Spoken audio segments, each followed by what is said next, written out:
एक और उदाहरण देना चाहता हूं। ये हिटलर का जो उल्टा स्वास्तिक था, इसको उल्टा स्वास्तिक करके ही हमको बताया गया ना। क्यों? ताकि उसको हिंदू संस्कृति के साथ कनेक्ट करना है और उसको एक निगेटिव एंगल में पोर्ट्रे करना है। जबकि जर्मन भाषा में उसको क्या कहा गया? हैंस क्रूज, तो लटकता हुआ क्रॉस। अब बताइए, लटकता हुआ क्रॉस ये एग्जैक्टली जर्मन भाषा में कहा जा रहा है, क्रॉस से कनेक्शन नहीं होने देना है, क्योंकि उसमें क्रॉस के साथ संबंध बन रहा है। उसको कहना है कि उल्टा स्वास्तिक था, फिर इनका उनसे कनेक्शन था, फिर आरएसएस से कनेक्शन था, वगैरह वगैरह। इस प्रकार का एक प्रचार बनाकर हमारे माइंड्स में बनाने का प्रयास किया जाता है। तो इसलिए हमें यह भी समझने की आवश्यकता है। और सिर्फ दो बातें और कहना चाहता हूं। वास्तविकता में आप जानते क्या हो रहा है? पीड़ा इस बात की हो रही है कि स्वतंत्रता आई थी 47 में। अगर हम 75 वर्ष को 25-25 वर्ष के 3 कालखंडों में देखें तो पहले 25 साल 1947 टू 1972 स्वतंत्रता थी, लोकतंत्र वास्तविक नहीं था, सरकार नहीं बदलती थी, सिर्फ चुनाव होते थे। 72 से 97 अगले 25 वर्ष अब सरकारें बदलने का दौर शुरू हुआ। कभी कोई सरकार, कभी दूसरी सरकार आती थी, लोकतंत्र भी परिपक्व हुआ। और जब वो दूसरा कालखंड समाप्त हुआ, 97 का एंड आते आते, मतलब 98 की शुरुआत मान लीजिए, केंद्र में अटल जी के नेतृत्व में हमारी सरकार बनी। यानी वो विचारधारा जो पूर्णतः भारतीय स्व से संबंधित थी, उसको पहला मौका मिला उभरने का। और अगला 25 वर्ष 97 से 2022, इसमें आपने देखा कि वो विचारधारा पुष्ट होते होते, प्रखरता के साथ बढ़ते बढ़ते आज एब्सोल्यूट पावर के साथ आकर, पूर्ण बहुमत के साथ आकर केंद्र में स्थापित हो गई। ये कालचक्र की गति किसी को समझ में आ रही है कि नहीं? बहुत साफ साफ दिखाई पड़ रहा है कि आगे क्या होने वाला है। और इसके लिए मैं कोट करता हूं, लंदन का एक अखबार था, द गार्डियन है, बहुत फेमस, जिसने 18 मई सन 2014 को लिखा कि 16 मई 2014 का दिन भारत के इतिहास में दूसरी आजादी के दिन के रूप में कहा जाना चाहिए। मैं नहीं कह रहा हूं, ये द गार्डियन कह रहा है। और उसने कहा इसलिए चूंकि आजादी के बाद लंबे समय तक उस व्यवस्था और विचार का भारत पर शासन रहा जो ब्रिटिश कॉलोनियल लीगेसी से प्रेरित थी। पहली बार एक ऐसे विचार के हाथ में सत्ता आई है जिसका पूरा इंस्पिरेशन, एग्जिस्टेंस और इवोल्यूशन पूर्णतः भारतीय है। इसलिए स्वतंत्रता के इस अमृत काल में हमें यह समझने की जरूरत है। और छोटे छोटे कई ऐसे तत्व हैं जो कई बार हमारे दिमाग में भर दिए जाते हैं। उन दो तत्वों को बता के विषय को समाप्त करता हूं। जैसे कल कृष्ण जन्माष्टमी थी, तो कहते हैं कि साहब भगवान कृष्ण के तो इतने हजार गोपियां थी। कहा जाता है, मैं एक बार छात्र जीवन में था तो हम लोगों की डिबेट थी।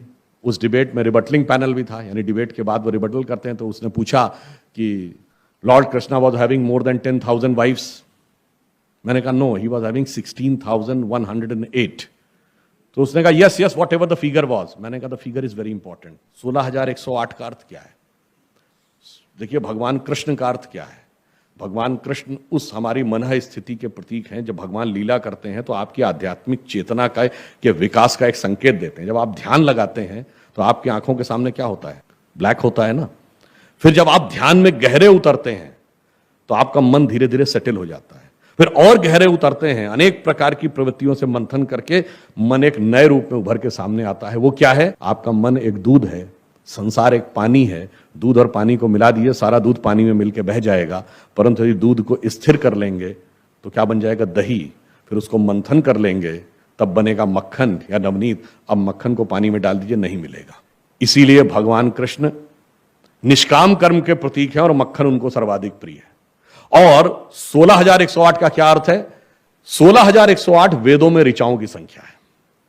और जब ये कहा जाता है 16,108 गोपियां भगवान कृष्ण के साथ एक साथ रास करती हैं, उसका अर्थ हुआ कि यदि आप किसी एक ऋचा को आधार मानकर ध्यानस्थ अवस्था में जाने का प्रयास करेंगे तो उसी अलौकिक ब्रह्मानंद की अनुभूति होगी जो किसी दूसरे व्यक्ति को दूसरी ऋचा के माध्यम से हो रही होगी। यह उसका अर्थ है। अन्यथा 9 वर्ष की आयु में। और जब आप गोपिका वर्ड क्यों है, कभी इस पे भी ध्यान दिया? कारण क्या है कि जो गो शब्द है ये इंद्रियों के लिए प्रयोग होता है। और बल्कि आपको मजेदार बात बताएं, जो अंग्रेजी का गो शब्द है ना, जिसका अर्थ होता है जाना, वो मूलतः संस्कृत से आया है। हमारे तमाम धर्म ग्रंथों में लिखा गो गोचर लग जहां मन जाई तो जानो माया भरमाई। ग्रह गोचर वर्ड यूज किया जाता है। गो अर्थ इंद्रियों के लिए भी होता है और वह इंद्रियों की उस शक्ति का प्रतीक है। यानी हमारे इंद्रियों की शक्ति को तो नियंत्रित करके हमें अंदर ले जाना होता है, तब जाके हमें वह आनंद की अवस्था प्राप्त होती है। तो भगवान कृष्ण क्यों निष्काम कर्मयोगी हैं, क्यों वो मक्खन खाते हैं और क्यों 16,108 गोपिकाएं हैं, ये समझने के लिए थोड़ी गहरी बुद्धि की आवश्यकता है। जैसे पीएचडी का थीसिस पेपर समझने के लिए कम से कम पोस्ट ग्रेजुएट नहीं तो ग्रेजुएट तो होना चाहिए। अब जिन लोगों ने फंडामेंटली नहीं पढ़ा, दूसरी चौथी क्लास पढ़ी हुई है, वो आकर कैसे इस पे व्याख्यान देने लगते हैं, ये अपने आप में बहुत आश्चर्य का विषय है। दूसरा उदाहरण आप देखिए, महाराष्ट्र में हम सब गणपति की पूजा करते हैं, तो यहां अष्टविनायक हैं।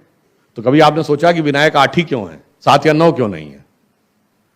उसका कारण यह है। और फिर गणेश जी की जब हम आराधना करते हैं तो हम क्या कहते हैं, वक्रतुंडी महाकाय सूर्यकोटि संप्रभा। तो अगर उनको हाथी का सर लगा हुआ है तो हाथी की सूंड तो सीधे होती है, तो गणेश जी की सूंड टेढ़ी क्यों है? और अगर हाथी का ही सर लगना था तो फिर उनके हाथी के 2 दांत होते हैं तो उनके एक ही दांत क्यों है? और यदि एक ही दांत होना था तो एक ही दांत रहता, दूसरा दांत तोड़ के हाथ में क्यों लिया हुआ है? एक दंत दयावंत 4 भुजाधारी, क्यों भाई? और फिर हाथी का सर है, मनुष्य का शरीर और चूहे की सवारी है। यह अपने आप में कुछ विचित्र नहीं लगता है? ऐसा नहीं है। यह भी एक गंभीर चेतना की गहरी अवस्था में हम किस प्रकार से उभर सकते हैं, उसका प्रतीक है। भगवान गणेश मनुष्य का शरीर और हाथी का सूंड इसलिए है कि हाथी की वह सूंड कुंडलिनी की शक्ति का प्रतीक है। और जब हमें ईश्वर को प्राप्त करना है तो हमारी जो शक्ति है, जब आप ध्यान लगाते हैं तो हमेशा डाउनवर्ड आपका ट्रेंड जाता है माइंड का, कभी ऊपर की तरफ नहीं जाता है। जब हम अपनी आंतरिक चेतना की शक्ति को डाउनवर्ड से अपवर्ड करेंगे तब यात्रा शुरू होगी। इसलिए सदैव उनकी सूंड ऊपर की तरफ।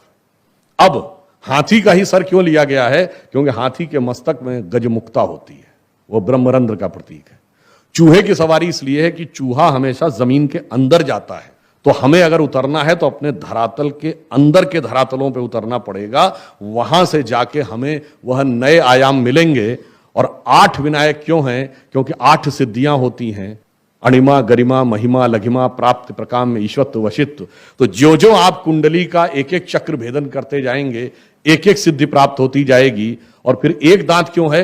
मूलाधार, स्वाधिष्ठान, अनाहत और आज्ञा चक्र के बाद की यात्रा अब द्वैत से नहीं हो सकती।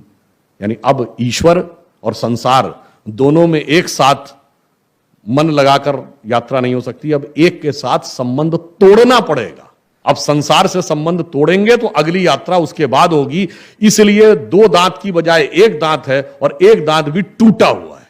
अब बताइए, मैं कहना चाहता हूं, फिर अखबार का उल्लेख कर रहा हूं, 1854 में शिकागो हेराल्ड ट्रिब्यून में कार्ल मार्क्स ने लिखा कि बंदर हनुमान, नंदी बैल और हाथी गणेश को पूजने वाले हिंदू चाहे जितने समृद्ध हों, वो इसी लायक थे कि उन पे हुकूमत की जाए, क्योंकि उसने एक प्रकार अंतर से कहा कि हम लोग मूर्ख थे। अब बताइए, भगवान गणेश में हाथी गणेश का क्या अर्थ है, ये समझने के लिए हम मूर्ख हैं या मार्क्स मूर्ख थे? मगर हमारे दिमागों में इस प्रकार की बातें भरी गई कि जैसे हमारे देवी देवता, हमारी संस्कृति, हमारा विचार वो इतना गहरा है, वो इतना डेप्थ है कि जैसे कोई पीएचडी के बारे में टिप्पणी करने लगे नर्सरी केजी का बच्चा। वह परिस्थिति उत्पन्न की गई। इस मानसिकता से हमें